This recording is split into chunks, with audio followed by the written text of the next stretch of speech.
Hey beautiful people, Shakti here. Doing my second live in this series, which will probably be, if I go chapter by chapter in my book, 19 videos long. So we're on the second one today.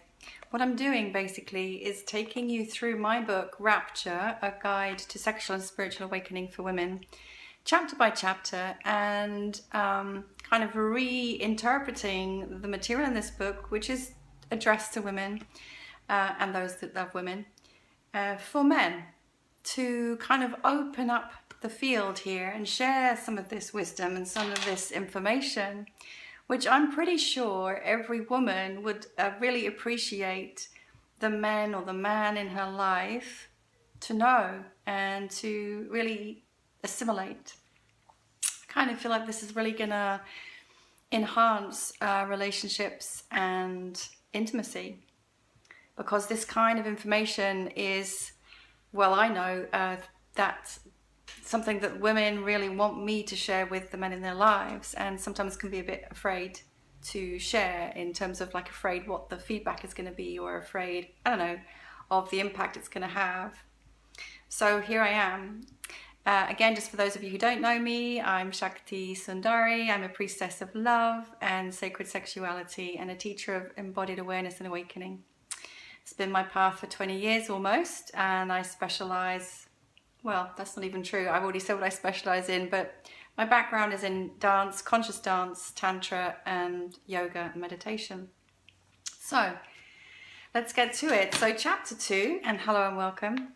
Chapter 2 of the book is called Everything You've Been Told is a Lie. Everything you've been told is a lie. And it's a really bold statement, and I love it that it is. And why is that? Well, super simple. We're born into a world, a culture, a society that has a very particular dominant narrative. And yep, I'm going to use the word. Here it comes. Patriarchy. Woo! So I know that there can be a reaction when I use that word. And I kind of invite you to just stay with me a little bit longer if you're having a reaction to it, to understand why I use it. This framing of life, this structuring of life, like literally right down to how we design buildings. Like, you know, have you ever been to a sports stadium or a concert stadium and seen the queues outside the women's toilets? Yeah? Who designed those buildings? Who did they design those buildings for? Right? How many centuries have men and women been alive together on the planet? How many centuries have we been designing buildings with public toilets? Yet how common is that problem still, right? That's just one tiny example of how we live in a society where the assumption is that everybody's a man. Not only that, and it affects everything. It affects everything from education to public buildings to street lighting to healthcare. This has been proven. You know, women's health issues are often overlooked, or medical science makes the assumption that we're all the same, and the same, the sort of prescriptive understanding of what that sameness is a man. You know, but of course women's bodies and women's needs and women's healthcare needs are completely different. And so the patriarchal structure within which we live, yes, it's changed, yes, it's evolved, yes, it is changing and it's dying out. However, still, the predominant narrative is one that privileges a male perspective and a male body. And it's so pervasive because it's been part of our everyday for so long, for centuries, that it is unquestioned by most people, just like racism is, right? Just like other forms of isms, until we begin to see and shine the light on what is there. And suddenly we realize, oh my God, I've been part of this structure. I've been part of these beliefs. I've been perpetuating this system that assumes that my way of seeing things and my way of being is the norm. And not only that, but the patriarchal system privileges what I would probably say is kind of a white middle class perspective in particular, because of course there's all kinds of subtleties and substrata within that, of course. This is a generalization. But what that then means for women is that they're born into a culture and a society where they feel like there's something wrong with them right from the very start, because they're not a man. And because still being masculine or being a man tends to be associated with having power, or the masculine way of being is the way that is deemed successful, right? And what is feminine, what is associated with the feminine, what is associated with womanhood is categorized as less than, as worthless, as weak, as nonsensical, as illogical, as not to be taken seriously, as hysterical, right? All of these labels that are put on the thing that is associated with the feminine and with womanhood. So like, you call a guy a pussy and it means he's weak, right? When actually, a woman's vulva and vagina and genitals are the most beautiful sacred gateway. Why are we using that term to call men weak? It's associated with the feminine. So this is the culture, this is the kind of society that women are born into, and it inculcates a systemic belief in not being good enough. And because of some of the things I talked about yesterday, the prevalence of objectification of women, so then the conditioning is that my value as a woman is dependent on how I look. What kind of bullshit is that? That my value on a woman is dependent upon my sexual availability or capacity to allure men. What kind of bullshit is that? But that's the inculcation, right? And it's a lie. It's a huge lie, and it's a huge distortion of a very powerful truth. Another part of these lies, which I actually forgot to mention in my live yesterday when I was talking about tapping into your erotic history or your erotic her story, where you get to look at all the people, all the institutions, all the factors that have shaped your particular way of relating and your particular way of being sexual and expressing your sexuality into the world.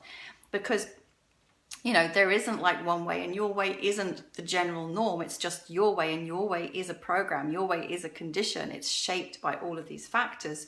So if we want to understand ourselves and others, we have to have a look what has shaped how I show up in these realms, right?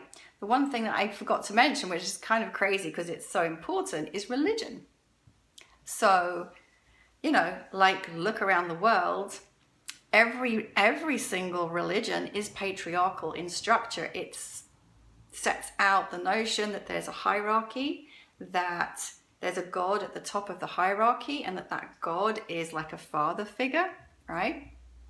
And that and pretty much every religion around the world also sets up the judgment and shaming and separation from the physical body and sensuality. Now, what does the feminine, where does feminine power and majesty and radiance reside? In her body, in her sensuality, in her emotions, in her cyclicity, in all those aspects that the patriarchy and religion shame, judge, try to separate themselves from and control. So you see how then women are conditioned to believe they're not good enough, they're worthless, they should be objects, they should be sexualizing themselves for others, that their emotions are weak, that their bodies are to be controlled or disciplined or, starved and made to look a certain way, punished, right? And that there's something sinful and wrong about their innate desire and sensuality, that there's something wrong and bad and dirty and shameful about the very aspects of their being that are the gateway to their power. So a woman's sex, a woman's body, a woman's emotions, a woman's cyclicity are the gateways to her spiritual awakening and her inner radiance and her power, her true power, her authentic power. So if you're a man who is wanting to unite with a woman who's truly embodied and in her power, you're going to have to understand this and have some compassion and understanding for the fact that she, like me, this is what my work has been for almost 20 years, I've had to do, and now I teach women years and years and years of unpicking and undoing this conditioning, that there's something wrong with me, that I'm not good enough, that my body isn't pretty or beautiful or curvy or thin, you know, whatever the kind of model is in society right now, that it's not enough, that it should be something different.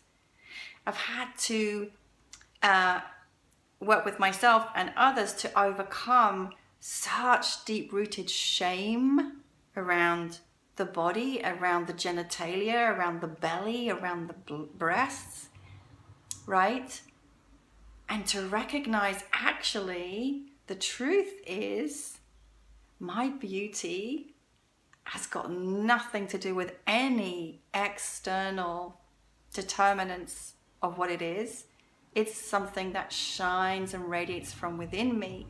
It cannot shine and radiate if I'm still believing all this bullshit of the patriarchal and religious narrative, which separates me from myself, which separates me from my essence, which creates this split within me and within you, that there's either a virgin or there's a whore. There's a good girl and there's a bad girl.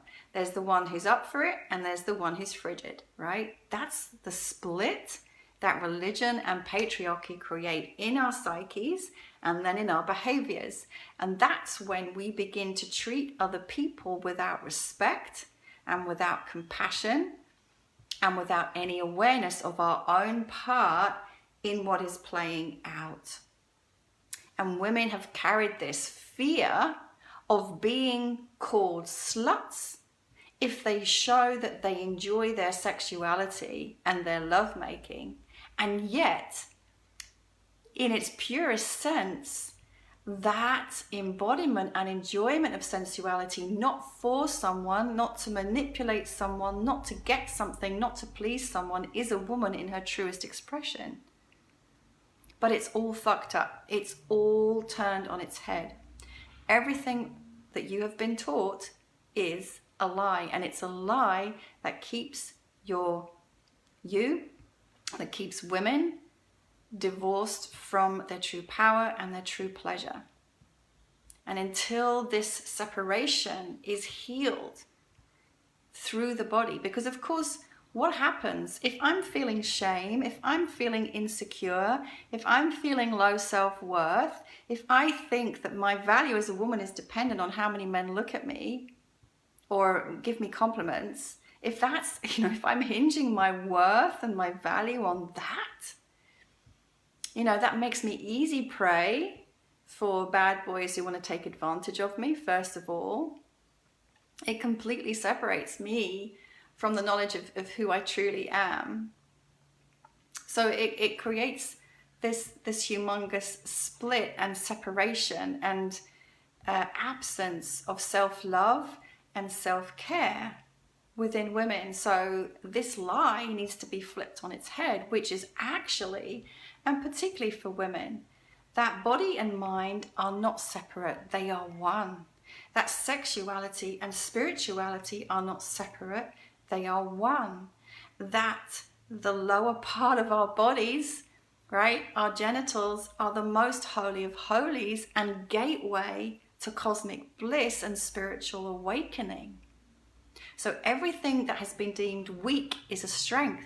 Everything that has been deemed sinful and dirty is beautiful and sacred. But when I believe, and when women believe these lies, their bodies are shut down. Their hearts are shut down. They can't feel as much. They can't open to pleasure as much, if at all. They're guarded. You're not going to get even one smidgen of the true essence of the feminine, the true power of the feminine, the true luscious, radiant, ecstatic, orgasmic energy of the feminine if she's hanging on to those beliefs. Most women have them to one degree or another. It's so pervasive. It's everywhere. Sex is used to sell everything. Look at all the images in the marketing everywhere. Look at all the porn online everywhere. But that's not a real woman. That's not a real woman. But it feeds this sense of separation and distance from. Just going to look at my notes. See if I've missed anything out.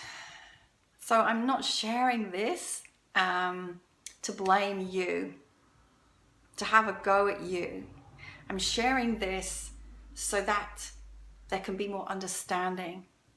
Because of course, how the patriarchal system and religion has shaped women's sexuality and relating, creating wounds and traumas. And, I would go so far as to say that this belief system is what even makes it possible for there to be things such as rape and sexual abuse, which I spoke about yesterday. Because those behaviors on the whole come about when a man is so ashamed of or divorced from his own inner feminine, from his own sexuality, from his own heart, because the feminine is also about the heart, that there is no compunction in objectifying, in imposing, in penetrating without permission. If a man were connected to his heart, if a man were in touch with his sexuality without any shame, without any wounding, then this kind of penetration without permission, objectifying another human being, could not happen. So it is this very patriarchal Judeo-Christian religion system that makes this kind of shadowy behavior even possible, right? It creates it. So I'm not sharing this to blame anybody. I'm sharing this to illuminate, to highlight, to show us what's been going on, because I want it to change. I want to create and be part of a world where the shame does no longer exist, where there is only love, self-acceptance, harmony, union, understanding, compassion, seeing, clear seeing, not using, not manipulating, not imposing, not raping, loving, taking responsibility for my stuff and your stuff. And really getting to understand, wow, that's why this is happening. I see this now, because of course there's always an equal and opposite part for both parties in any equation. So everything you've been taught is a lie. I say that to women, but actually, even though I've spoken about the patriarchal system, it's not that one's a winner and one's a loser. Everyone loses out when that's the system that we adhere to unthinkingly. It has to be questioned by everybody. It sets up all kinds of very difficult conditions and expectations of men and the masculine too, which are just as detrimental in other ways. So I'm not saying that it's all about the women and not about the men. It's always about all of us. It cannot be otherwise. But it's just to show you that this is the system and this is what's been happening for so long. I can't tell you how many women, practically every woman who comes to my workshop or retreats, is not fully in her body, is not at ease in her body, is not at ease with her sexuality, feels ashamed of showing emotions. It's all stifled, it's all repressed, it's all shut down to varying degrees. And sometimes, that can be an inwards way, and sometimes it can be an outwards way, like I said yesterday, where actually it manifests as a hypersexualization or an over promiscuity, but that's an imbalance also. It's not actually a true expression when that's what's happening. But as we go into the healing of all of those wounds which come from having grown up in this system, there's actually a really brilliant book, if you want to know more about it, called Patriarchal Stress Disorder, that affects every woman, whether she's been abused or not, right? As we slowly begin to heal and unfold these layers of wounding and conditioning that are so in the body, this is why body and mind aren't separate, right? Thoughts and beliefs, conditionings, parents' words, teachers' words, religious teachers' words, partners' words, judgments, you look fat in that, you look thin, like they go into the body. For your woman to open to her fullest expression, that has to all go, all of it. Whatever layers of shame, self-hatred, self-loathing, insecurity remain in the body, to that degree, she cannot open to her fullest radiance and orgasmicness. She doesn't need a man for that, but she longs for that. So just letting you know. So, when you come towards a woman, have an understanding that all of these things can be in her nervous system, can be in her body, and it's not necessarily going to be a case of an instant opening or an instant trust or instant multiple orgasms. Because, and I'm going to talk about this another day actually, because it's one of the chapters, but safety, feeling safe is probably one of the most fundamental gateways to pleasure. It's not necessarily what you would expect me to say, right? So everything you've been taught is a lie. The way society and religion are structured is a flipping, a reversing of the reality of existence. So once we begin to see that and know it, everything can change. But the change that needs to happen then has to come all the way through the physical body, and that takes time. So I hope that's been insightful, hope that's been enjoyable, whether you're a woman or a man watching. And just want to give a little shout out for my book. It's available on Amazon. And I also have several courses that go with that book.